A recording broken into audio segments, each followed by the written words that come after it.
Whatever the occasion, effortless elegance is right this way. Because Hilton brings you new ways to stay courtesy of the Nomad London. And it doesn't stop at award-winning dining in a space draped in velvet and illuminated by vintage chandeliers. No, this day goes beyond with unparalleled personalized service and attentive hospitality. Oh, and did we mention the Nomad London can be booked using your Hilton Honors points at Hilton.com? Hilton, for the stay. I'm Joan Hamburg, and I know you've met a lot of members of my family over the years, but you know what? I was trying to recall, did you ever meet my son? He lives in L.A., which may be why those of you at our market are not that familiar with him in person. But he's a writer-director. It's interesting because our family had nothing to do with the entertainment world, and we have two movie kids who are doing great. And I often wonder where did that come from? But John Hamburg is in New York with his family, and I wanted you all to meet him. He's got a brand new movie, which is sort of coming out any minute. I'm going to let him tell you. And the funny thing is, I looked up my own son, and it brought back all these memories when he did a short film in 96 called Tick. And there were so many young actors in that, and they all grew up to be famous stars. Who was in Tick? Do you? Of course, I'm sure you recall. Hi, Mom. Yeah, well, Tick was my short film. That was my friend Mike Showalter, who went on to direct a lot of movies and act in a lot of movies. But you may be thinking of my first movie, Safe Men, which starred Sam Rockwell, who won an Oscar, Mark Ruffalo, who's in all the Avengers movies, Paul Giamatti, Steve Zahn, who's on The White Lotus, and Christina Kirk, who is my wife and the mother of your granddaughter, Stella. That's right. That was a good thing. Who's a working actor as well. So many others, too. And Harvey Fierstein was in the movie, too. He always reminds me. But then how did Meet the Parents come around, which was huge, and become a legend? Well, Meet the Parents, which I co-wrote, came around because I had met Ben Stiller at the Nantucket Film Festival where they were screening Safe Men, my first feature film that I wrote and directed. And Ben Stiller just randomly saw the movie. It was playing at the festival, which wasn't a big festival at the time.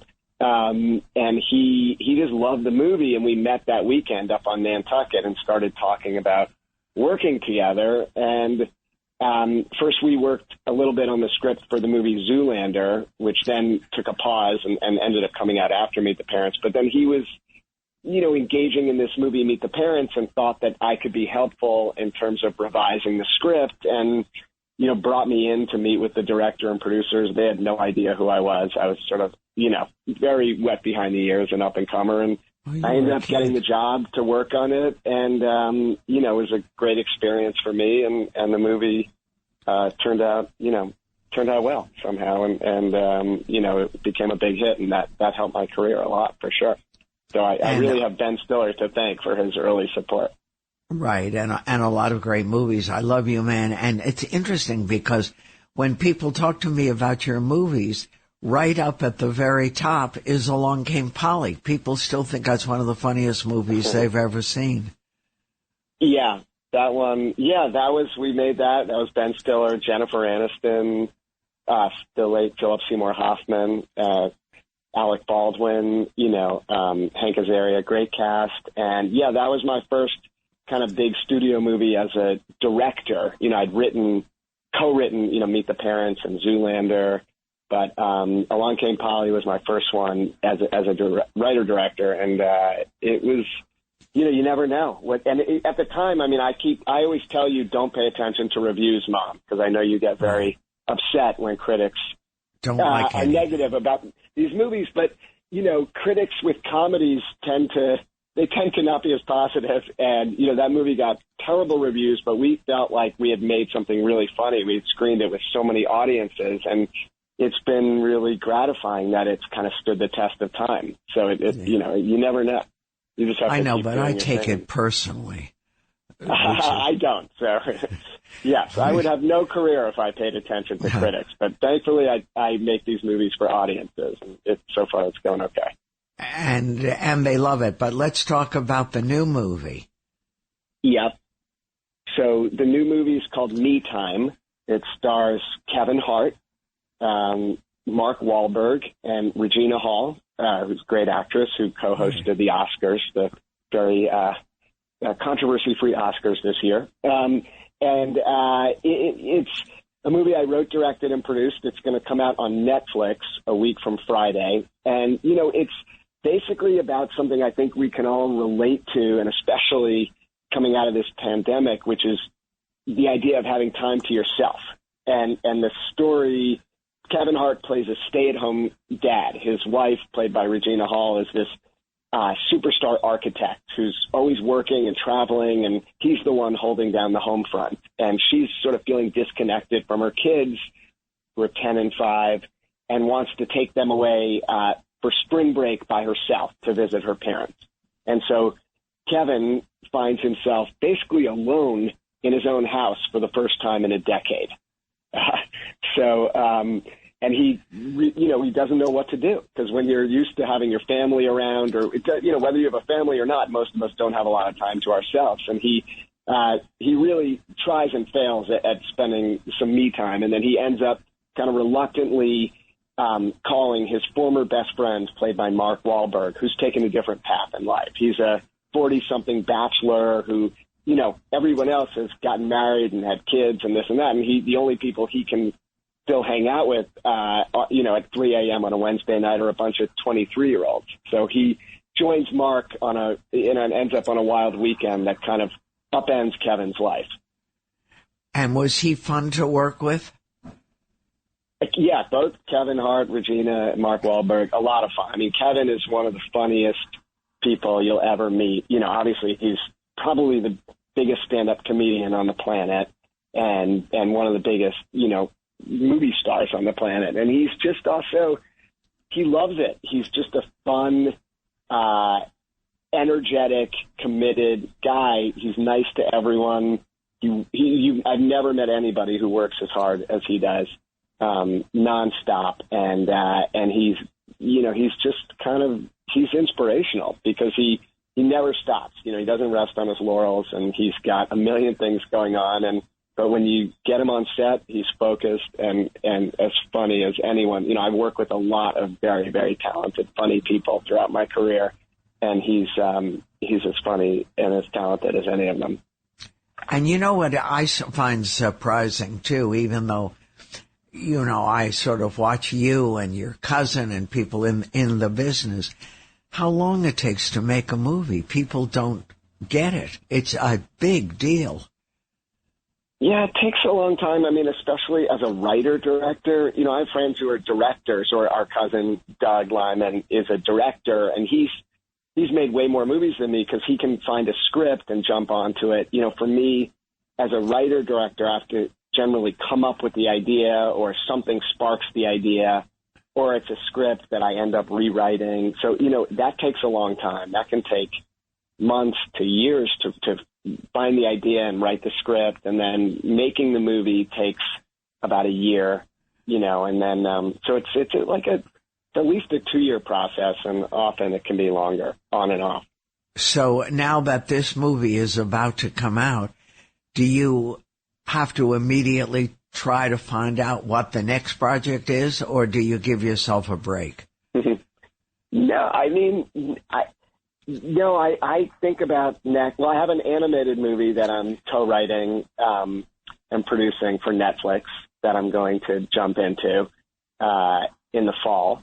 And then, I'm always thinking about the next thing, because, you just want to keep doing your thing, So I'm playing around with some ideas. I have one idea I've been playing around. You sort of think about ideas, or read scripts, or read source material, books, articles, and see what sticks, and if something sticks in my head, that usually is a sign that maybe it would be a good project for me to engage with. So I have a new idea I'm noodling around that seems to be sticking so far. So I'll probably, see that one through and see what comes of it.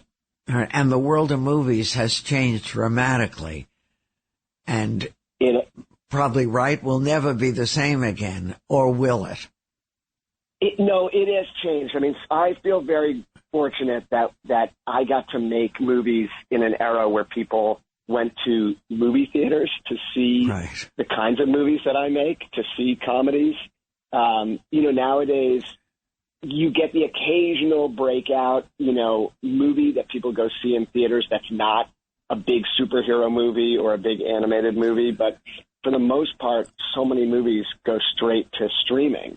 And, it's a little something is lost for sure, because there's something very magical about, we all remember going to a dark theater and, the previews come on and you start to get excited. Yeah, everybody laughing communally. I mean, we still test screen our movies in theaters to hear where the laughs are and fine tune them, and that's really fun and exciting and stressful. But this movie's going to be on Netflix, and the great thing is, though, even though the movie going has changed, streamers like Netflix and Hulu and Disney Plus and others, people still like these kind of movies, so they've given space for these movies to get made. It's just that people aren't going as much to movie theaters to see them. So for me, I feel fortunate that there are places like Netflix, where I can still make my kinds of movies. But I feel like if people, a lot of times people end up seeing my movies at home, and that's where they really gain in popularity. So I think it's okay. You're sitting at home on a Friday night and you turn on and see Kevin Hart and Mark Wahlberg, in a comedy that doesn't take itself too seriously, and you forget about the world for a couple hours. To me, that I'm great with that. But, I'm curious, because you had said even years ago that when you write comedies, there's nothing like collective laughter. People just laughing together and enjoying it. So does sitting on that couch in your pajamas have a negative impact on comedies, or people have adjusted to it?